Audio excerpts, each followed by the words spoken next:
एक सज्जन ने अभी मुझे चिट्ठी लिख कर दी आते समय। इसमें उन्होंने लिखा है कि मैं ऋषि प्रसाद की सेवा 3 साल से कर रहा हूँ। सदस्य भी बनाए, घर घर पहुँचाना आदि कई अनुभव बापू की कृपा से हुए। लेकिन एक समय ऐसा भी आया, मेरी आंखों की रोशनी चली गई। डॉक्टरों ने 20,000 रुपये ऑपरेशन के मांगे, पर रोशनी आएगी ये कोई गारंटी नहीं देते। फिर भी बोले सेवा जो की हुई थी पहले, उस सेवा के प्रताप से और बापूजी की कृपा के प्रताप से आज मैं दोनों आँखों से देख सकता हूँ। उस सेवा की, भक्ति की, नाम जप की और गुरु की कृपा की देखो कैसी कृपा है कि मेरी आंखें बिल्कुल ठीक हो गई। केवल थोड़ा ही खर्चा करना पड़ा। पहले डॉक्टर 20,000 बताते थे, फिर भी ठीक होगी कि नहीं गारंटी नहीं देते थे। ये खड़े हो जाओ जिनकी बात मैंने पढ़ी चिट्ठी, ये इनकी आंखों की रोशनी चली गई थी। ऐसे और भी मुझे एक बहन ने बताया, हरियाणा में जिंद शहर है, वो स्कूल में शिक्षिका के पद पर नौकरी करती है। महीने का पगार लेकर घर आई, उस दिन बेटे का जन्मदिन था तो दिए जलाए थे।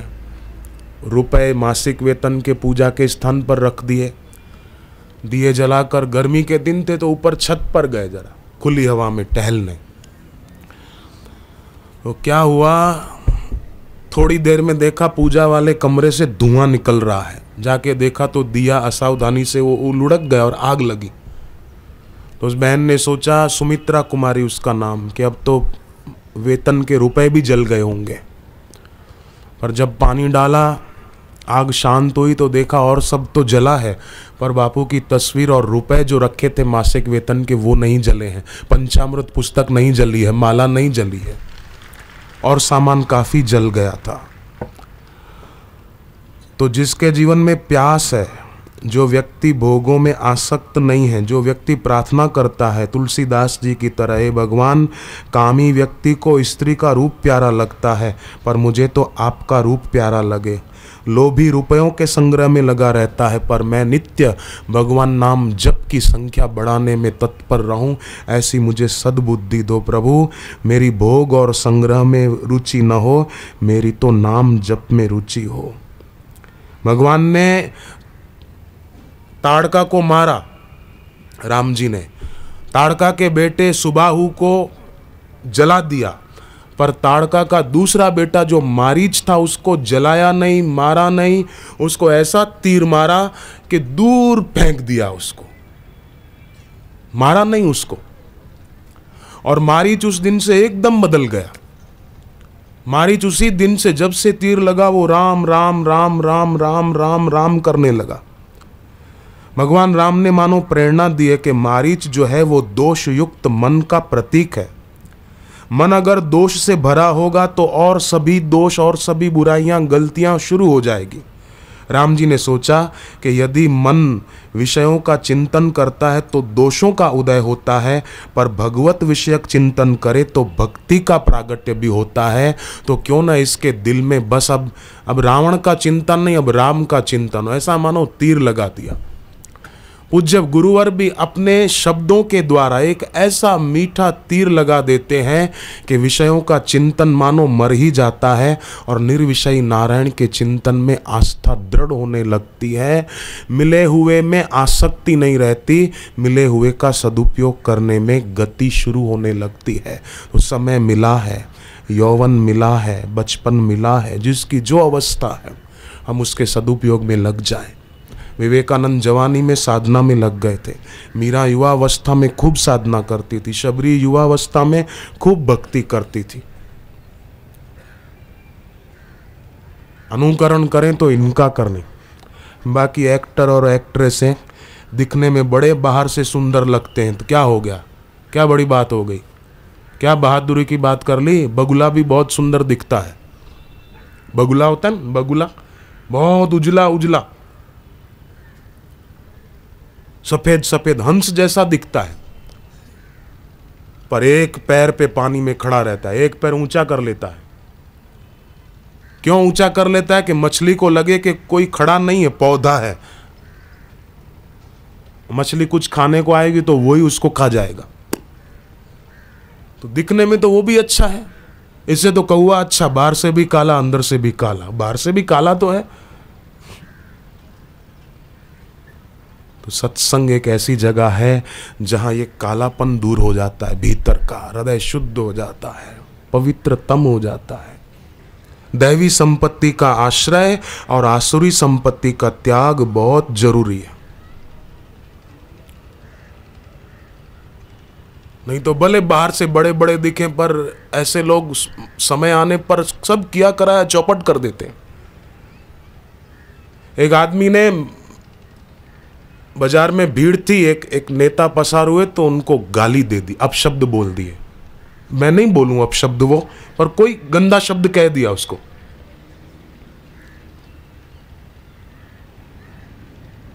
कल्पना करो, उल्लू कह दिया, चलो। स्वार्थी, अभिमानी। उसको आया गुस्सा, कोर्ट में मानहानि का दावा कर दिया, इसने मेरे को ऐसे शब्द बोले। उसको बुलाया गया कोर्ट में, न्यायाधीश ने कहा तुमने ये शब्द इनको बोले थे? बोले नहीं। नेता कहता है मेरे को बोला है ये। वो बोले उस समय तो 50 आदमी और भी खड़े थे, मैंने आपका नाम लेकर तो आपको नहीं कहा। नेता भी बड़ा चालाक था, वो अपने साथ एक गवाह को लेकर आया था कि तुम बोलना कि हाँ इसने मेरे को ही अपशब्द कहे थे, फलाना फलाना ये। तो वो गवाह खड़ा हुआ कि हाँ न्यायाधीश साहब, जज साहब, इसने कहे हैं। तो उसने कहा कि तुमने कब देखा? वहां तो कई लोग खड़े थे, इनका नाम तो मैंने लिया नहीं। बोले भले कई लोग खड़े थे, पर उस समय उल्लू तो एक ही था ना, ये उस समय स्वार्थी ये एक ही था, बाकी लोग नहीं थे, वो तो अच्छे थे, एक यही था। नाक काट के हाथ में दे दी कि नहीं, उसको था कि ये गड़ा गवाह है, मेरे पक्ष में गवाही देगा। कहलाने वाले बड़े बड़े लोग समय आने पर बेचारे चूक जाते हैं। मृत्यु की घड़ियां आती है तो वो अनुभव करते हैं कि अरे हमने जीवन गंवा दिया, अब 84 लाख योनियों की फिर से शुरुआत हो गई, फिर से जन्मों मरो जन्मों मरो। एक आदमी जंगल में भटक गया, बहुत इधर से जाए तो भी रास्ता न मिले, कांटे इधर जाए। 3 दिन बीत गए। चौथे दिन की दोपहर को उसको एक आदमी मिला, दौड़ के उसको चिपट गया, गले लग गया कि हाश अब आप मुझे रास्ता बताओगे, मैं जाके कुछ खाऊंगा, कुछ पीऊंगा, आराम करूंगा, आप मुझे रास्ता बताओ जल्दी, किधर से शहर में जाने का। उसने कहा मैं खुद 7 दिन से भटक रहा हूं, मैंने सोचा तू मेरे को बताएगा। तो संसार में लोग उनका आसरा लेते हैं जो बेचारे खुद भटके हुए हैं। तक्षक नाग था ना, उसने इंद्र का आसरा लिया, इंद्र की शरण गया। जन्मेजय ने, परीक्षित के बेटे जन्मेजय ने, परीक्षित को तक्षक ने काटा, परीक्षित मर गए। तो जन्मेजय ने सब सांपों को मारने के लिए यज्ञ कराया, ब्राह्मण मंत्र बोल रहे थे, सांप खिंच खिंच कर आ रहे थे, मर रहे थे, पर तक्षक नहीं आया। तो जन्मेजय ने कहा कि ऐसा मंत्र बोलो कि तक्षक इंद्र के आसन सहित आकर के इसमें गिरे, बोलो ऐसा मंत्र। और ब्राह्मण भी लग गए, बोलने लगे। तो इंद्र का आसन डोला, तक्षक और इंद्र का आसन सब खिंचकर आने लगे यज्ञ कुंड में।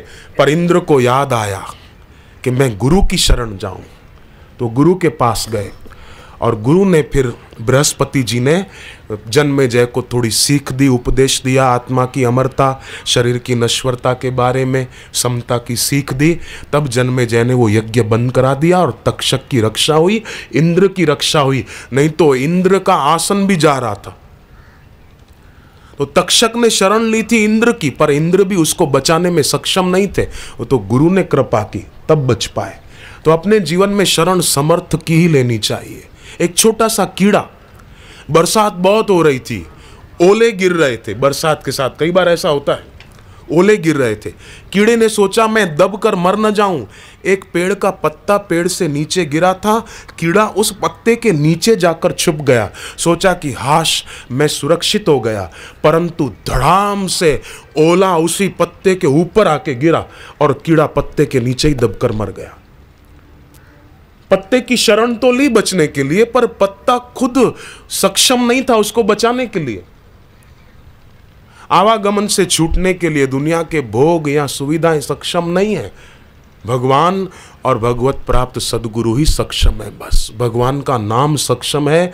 इसलिए मैं खास करके युवान भाइयों से और बहनों से हाथ जोड़ के प्रार्थना करूंगा कि अपने यौवन को वंदनीय बनाओ। यौवन काल में हम ऐसा जीवन जिए कि लाख लाख युवानों को हमारी युवानी से प्रेरणा मिले।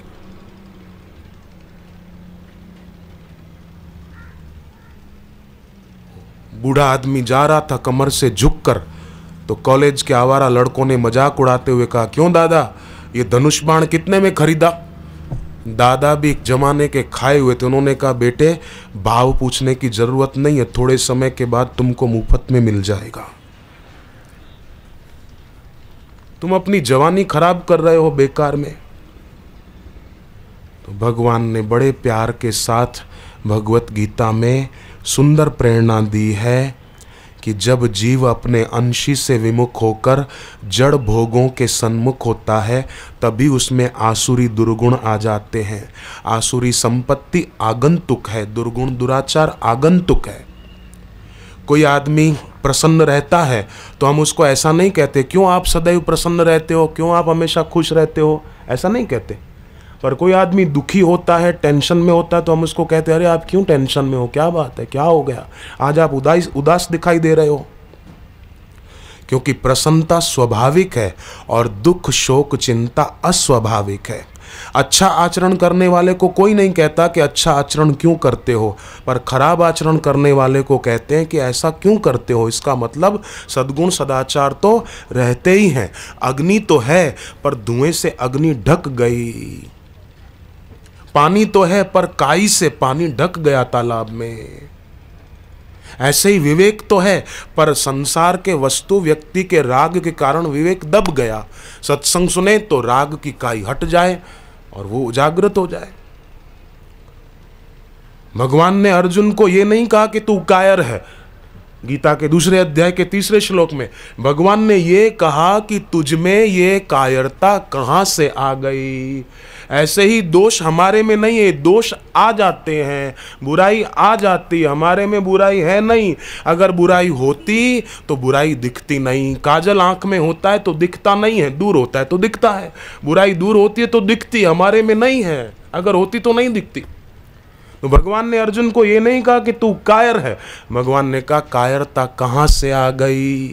तो ये आगंतुक है। तो जो आगंतुक है, जो आती है वो जा भी सकती है, हम उससे डरे नहीं। ठीक है, आया तो आया, जा तेरा रास्ता नाप।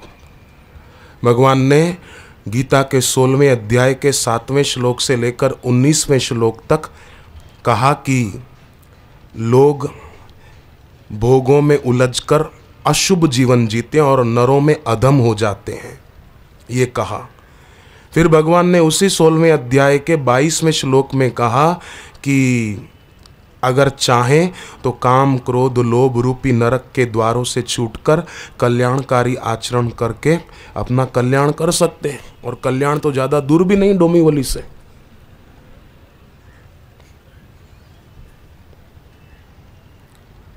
सचमुच कल्याण ज़्यादा दूर नहीं है। मैं झूठ कह रहा हूँ? कल्याण ज़्यादा दूर है? नहीं है, पास में ही है। तो हमारा भी कल्याण निश्चित है, क्योंकि हम सही जगह पर आए हैं। भगवान कहते हैं मनुष्य कहलाने योग्य वही है। एतैर विमुक्तः कौन्तेय तमौ द्वारे स्त्रीर्भिर्नरः आचरत्यतमानम श्रेयस्ततो यान्ति पराम गतिम। नरक के 3 द्वारों से छूटकर जो कल्याणकारी आचरण करते हैं उन्हीं की अच्छी गति होती है, बाकी के लोगों की नहीं हो पाती। तो ये कल्याणकारी आचरण आपके द्वारा हो रहा है। आप जो यहाँ इतनी शांति से बैठे हैं ना, ये कल्याणकारी आचरण है। जब ध्यान करते हैं वो कल्याणकारी आचरण है। और इसमें अगर सफलता न मिलती दिखे तो भी निराश मत होना। एडिसन था ना जिसने 1000 आविष्कार किए, थॉमस अल्वा एडिसन, वो बिजली के आविष्कार में लगा था। 700 प्रयोग किए थे पर उनको सफलता नहीं मिल रही थी। तो साथियों ने कहा अब छोड़ो ये झंझट, 3 साल बीत गए 700 प्रयोग करने में, क्या जिंदगी पूरी इसी में करनी है, छोड़ो इसको। पर एडिसन ने कहा कि देखो अपने 700 प्रयोग किए हैं, उसमें हमको असफलता मिली, पर भाइयों हमने सुना है कि 1000 बार कदम आगे रखो, असफलता मिले तो डरो मत, 1001वीं बार तुमको सफलता मिल सकती है। डरते क्यों हो? हमने तो खाली 700 प्रयोग किए, अभी 300 बाकी हैं, 1000 पूरे होने तो दो। उनका उत्साह भी बढ़ा दिया और केवल 6 महीने और वो लोग लगे रहे और बिजली का आविष्कार हो गया। नहीं तो एडिसन वो आदमी था जिसको बचपन में स्कूल से शिक्षक ने निकाल दिया था कि खबरदार कल से स्कूल आए तो, इतने कमजोर थे पढ़ने में। पर एडिसन ने प्राण शक्ति बढ़ाने की युक्तियां सीख ली। तो पूज्य बापू वो युक्तियां बताते हैं तो कई विद्यार्थी बड़े प्रतिभावान हो जाते हैं। एडिसन जब जब कोई प्रयोग असफल होता ना, तो स्वाभाविक है अपने काम में असफलता मिलने पर थोड़ी झुंझलाहट तो होती है, पर फिर भी एडिसन उदासीनता को अपने पास नहीं आने देते थे, तुरंत उस पर काबू पा लेते थे कि नहीं नहीं सफलता मिलेगी। जीवन कठोर है, पर आशा की किरण रूपी लेजर बीम कठोर से कठोर बाधा को भस्म कर देती है। इसलिए कभी भी हिम्मत मत हारना। हम किसके शिष्य हैं वो याद रखना। हम सत्संगी हैं, हम साधक हैं, हम जरूर अपने कार्य में सफलता पाएंगे। उदयपुर में एक आदमी की जैसे इनकी आंखों की रोशनी चली गई, उदयपुर में, उदयपुर के पास एक गांव है, चित्तौड़ जिले में पड़ता है वो। तो उस सज्जन की आंखों की रोशनी चली गई, कमला शंकर उनका नाम। तो परिवार वालों ने कहा किसी ने कुछ कर दिया है, क्योंकि इलाज से आप ठीक नहीं हो रहे हैं, और आदमी की उम्र भी बड़ी नहीं थी, 40-45 साल उम्र होगी। तो उसने कहा कमला शंकर जी ने कि नहीं, तांत्रिक के पास मुझे नहीं जाना, मुझे आश्रम ले चलो। आश्रम उसको ले गए, सहारा किसी का लेकर परिक्रमा की और बैठ गए, प्रार्थना की कि आपकी जो मर्जी। आंखों की रोशनी तो गई है, परंतु गुरुदेव दृश्य नहीं दिखाई देता है, पर आप तो दृश्य के प्रकाशक को हमें दिखाना चाहते हैं। दृश्य का जो आधार है, दृश्य का जो प्रकाशक है, गुरुदेव आप हमें उसकी अनुभूति कराना चाहते हैं। हम आपसे ये तो नहीं कहते कि हमें दृश्य दिखे, पर बस हमारी दृष्टि आप में लीन हो जाए, दूसरा चिंतन न रहे। ऐसी प्रार्थना की। मैं दुखी हूँ, मैं दुखी हूँ, मेरी आंखें चली गई, मेरे पर कृपा करो। ये प्रार्थना में दीनता नहीं होनी चाहिए। लाचार होकर प्रार्थना मत करो, दुखी होकर प्रार्थना मत करो।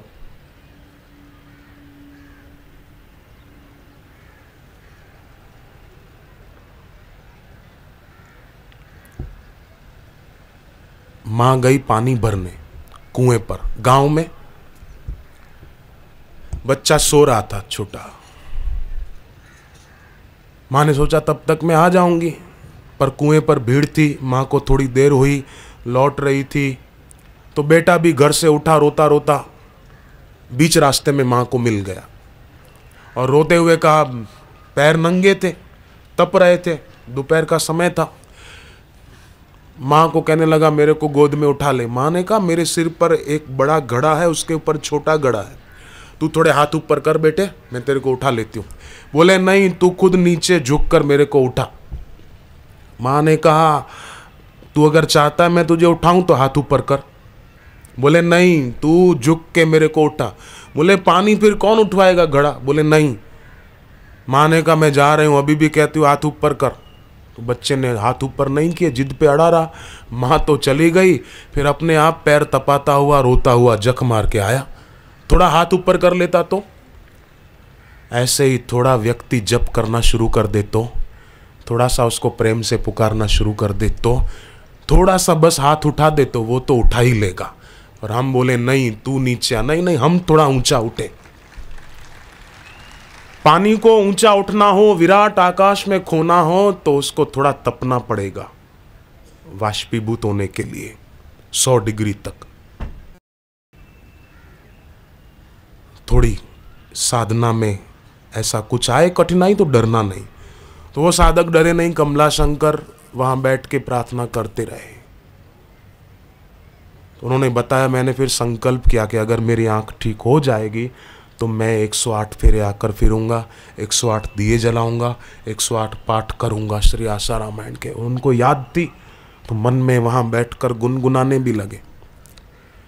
गुरु चरण रज शीश धरी, हृदय रूप विचार, श्री आशा रामायण कहो, वेदांत को सार, धर्म कामार्थ मोक्ष दे, रोग शोक संहार, भजे जो भक्ति भाव से, शीघ्र हो बेड़ा पार।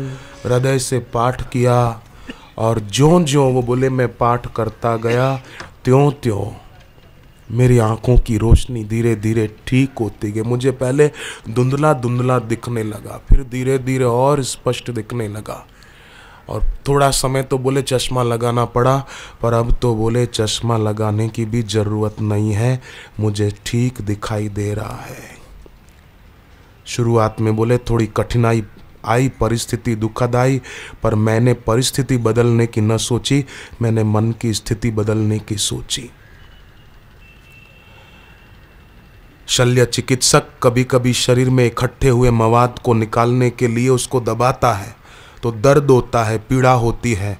तो ऐसा थोड़ी समझना चाहिए कि डॉक्टर हमारा दुश्मन है। नहीं नहीं, वो तो बेचारा गंदगी निकालना चाहता है शरीर की। ऐसे ही कभी जीवन में कोई ऐसी परिस्थिति आए तो परिस्थिति बदलने की न सोचकर अपनी स्थिति बदलना और सोचना कि भविष्य में आने वाला दुख अभी थोड़े में ही निपट गया, कोई बात नहीं, हरिओम तत्सत, बाकी सब गपशप।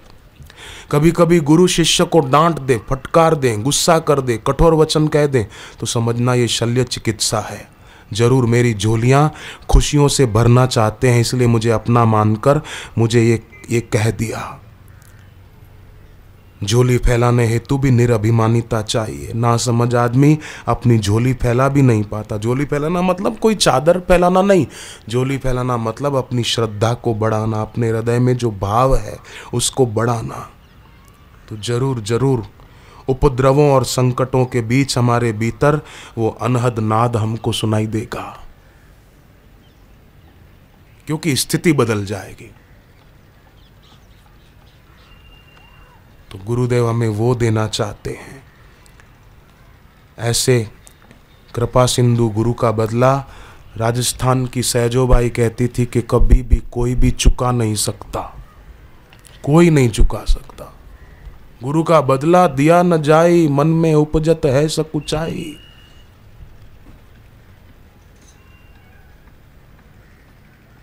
पर इतना जरूर कर सकते हैं, वो प्रकाश औरों तक पहुँचे और अपने जीवन में भी हम उसको, जैसे गाय पहले खा लेती है फिर बैठी बैठी जुगाली करती है और उसका दूध बना देती है। लोग भी क्या करते, फिर गाय का दूध आया तो दूध पीते हैं। दूध जो बच जाता है लोग क्या करते हैं, भाई खराब ना हो जाए, दही जमा देते हैं, है ना। फिर दही भी बिगड़ न जाए उसका मंथन करके मक्खन निकाल लेते हैं। मक्खन भी बिगड़ न जाए उसमें से घी निकाल लेते हैं। और घी कितना काम आता है, वो तो बिगड़ेगा नहीं। घी कितना समय भी रहे ना, उल्टा ज़्यादा बरसों पुराना घी हो ना, वो तो वैद्य लोग औषधि के काम में लेते हैं, वो नहीं बिगड़ेगा। फिर तो दूध बिगड़े उसके पहले दही जमा दो, ये जीवन बिगड़ जाए उसके पहले इसमें गुरु मंत्र रूपी जामन डाल दो, और जब करते करते जरा शांत बैठे उसको जमने दें। फिर गुरु के वचनों का विचार करते करते सार सार भाई अपने जीवन में सार को पालें। जीवन पूरा हो उसके पहले सार को पालें, कितना अच्छा होगा। काल करे सो आज कर। एक आदमी ने जाकर के एक पंडित को कहा कि मेरी ऑफिस में जो काम करने वाले लोग हैं ना, वो बड़े विचित्र हैं, ठीक से काम नहीं करते, बहुत देर करते हैं, थोड़े समय में जो काम हो जाए उसमें बहुत देर लगा देते हैं। आज जो काम हो जाए वो बोलेंगे कल होगा साहब, परसों होगा, बड़ा परेशान करते हैं मेरे को, मैं बड़ा दुखी हो गया हूँ। तो पंडित ने कहा कि एक काम करो, जगह जगह आपकी ऑफिसों में एक बोर्ड लगा दो, काल करे सो आज कर, आज है तेरे हाथ। काल काल तू क्या करे, तेरा काल काल के हाथ।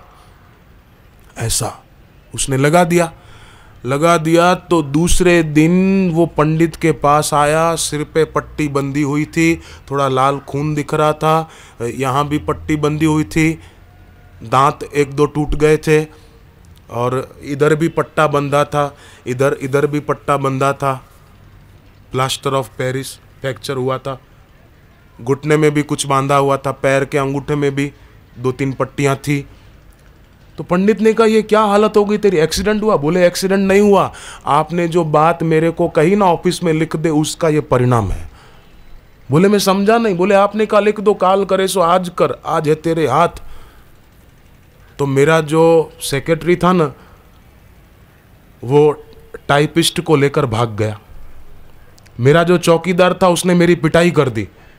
तो बोले कि मैं बहुत समय से सोच रहा था आपके ऊपर, मेरे को खूब खुन्नत थी मन में कि मैं आपसे बदला लूं, पर सोच रहा था कब लूं, इतने में आपने ही लिख दिया काल करे सो आज कर, आज है तेरे हाथ, तो मैंने कर दिया। फलाना मेरे पैसे लेकर भाग गया कि काल करे सो आज कर। साधारण आदमी हमको कोई बात कहे तो उसका इतना असर नहीं पड़ता, हो सकता है उल्टा भी हो जाए, परंतु गुरु जो बात कह देते हैं ना अपनी सरलतम शैली में और कल्याणकारी भाव से, तो वो भाव हमारे हृदय तक पहुंच जाते, हमारे दिल को छूते हैं।